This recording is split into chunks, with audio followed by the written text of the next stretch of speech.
బాబు మోహన్ గారిని కూడా అడిగారు. అన్న ఆ సినిమా చేస్తే ఏమన్నా కోపం అవుతామో అని ఆయన తప్పుకున్నాడు ఆయన. అదేలేండి. ఆ సినిమా ఆడాక రామారావు గారు బ్రహ్మర్షి సౌమిత్ర డబ్బింగ్ చెప్పడానికి ప్రసాద్ ల్యాబ్కి వచ్చి నాకు వేరే ఆయన ఎవరో మిమిక్రీ అని చేసి చెప్పారు. ఎవరు వారు? ఎవరు అండి? ఎవరో కుర్రోడు. నా మీద పెద్ద గుర్తింపు లేదు. తెలియదు కదా. నేను ఎవడో తెలియదు కదండి. అవును. థియేటర్కి వెళ్ళాం. ఇదొక పెద్ద ఇన్సిడెంట్. దీపక్ మహల్ నారాయణగూడ దగ్గర నారాయణగూడ దీపక్ మహల్. ఒక పెద్ద కటౌట్ నాది ఇలా ఉంది, ఇలాగా రామారావు గారు పెట్టి. నేను అయ్యప్ప మాల్లో ఉన్న తలకి ఇలాగా గుంట చుట్టుకుని ప్రభాకర్ రెడ్డి గారితో పాటు ఆయనతో పాటే కదండి దిగి లోపలికి వెళ్ళి ఓ అని బయట గొడవ. హరికృష్ణ గారు తెలుగు యువత president down down cinema Prabhakar Reddy గారిని అందరూ డౌన్ డౌన్ అంట. ఇంటర్వల్ బ్లాక్లో లోపలికి వచ్చాడు. అంకుల్ మీరు ఇలా చేస్తారని అనుకోలేదు, క్రౌడ్ అసలు మాట వింటలేదు, కార్యకర్తలు మీరు బయలుదేరి వెళ్ళిపోండి అన్నారు. సరే ఆయనకి బాగా రామారావు గారిలా గౌరవించేవాడు హరికృష్ణ ప్రభాకర్ రెడ్డి గారు. అవును, వాళ్ళ నాన్నగారు పాటు సమకాలీన నటులు కదా వాళ్ళంతా. అవును. అలాగా అంటే నేను కూడా హరికృష్ణ గారికి దండం పెట్టి అలా కదిలే ముందు కదిలే అంబాసిడర్ కారు ఎక్కామండి. అన్న ఆడే అన్నా ఇక ఎంట పడ్డారండి. ఆ కారు వెనకాల రాళ్ళు వేసి ఆ వెనకాల మొత్తం దబా దబాని పడతానే ఉన్నాయి. ఆ డ్రైవర్ ఏదో కొంచెం మంచోడు కాబట్టి లాక్కుపోయాడు. కరెక్ట్గా 14 స్టూడియోకి వచ్చేసింది.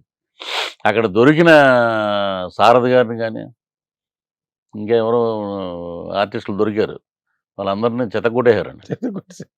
తర్వాత ఇతను ఎక్కడ ఉంటున్నాడు? పద్మాలయాలో ఉంటున్నాడు. పద్మాలయాలో ఉంటే చంపేయండి ఇతను అన్నారంట. నన్ను చంపేయడం ఏంటరా బాబు, ఇది నేను కాకపోతే ఎవడైనా చేసేవాడు ఇది అవును అని రామారావు గారి దగ్గరికి నన్ను వెళ్ళమన్నారు రెడ్డి గారు.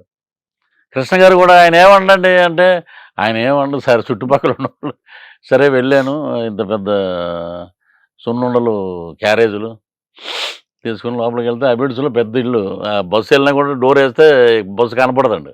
అవును, అలాంటి ఇంట్లోకి వెళ్ళాను నేను. వెళ్ళంగానే ఇలా కూర్చున్నాడు పెద్ద ఆయన, బయట కూర్చుంటారు. అవును, కూర్చున్నాడు.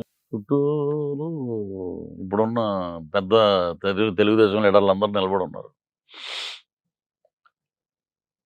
అలా చూసాడు ఆయన. ఇలాగ ఇటంటే ఇటీవల వెళ్ళిపోవాలి, ఇలా అంటే ఇటీవల వెళ్ళిపోవాలి. మొత్తం టర్న్ అయ్యి చెప్పేవాడు కదండి. వాళ్ళందరూ వెళ్ళిపోయారు. నేను లోపల వచ్చి పైన శాలువా ఒకటి కప్పుకున్నాడు అంతే. అన్నారు. నేను కాళ్ళ దగ్గర ఉన్నా.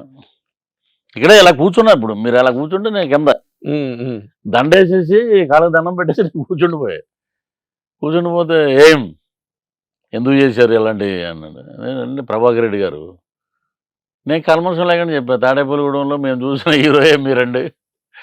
ఎన్టీ రామారావు గారు అంటే మామూలు డ్రైవర్ రాముడు ఇది అంటే ఏదో 4-5 డైలాగులు చెప్తానండి. అది అంటే దానవీర సూరకర్ణంలో శకుని డైలాగ్ చెప్పండి అన్నారు. చెప్పాను. అద్భుతం, ఇండస్ట్రీలో జాగ్రత్తగా ఉండండి అని ఒక బొట్టు పెట్టి ఒక పుస్తకం ఇచ్చారు నాకు, నందమూరి తారక రామారావు గారు అని.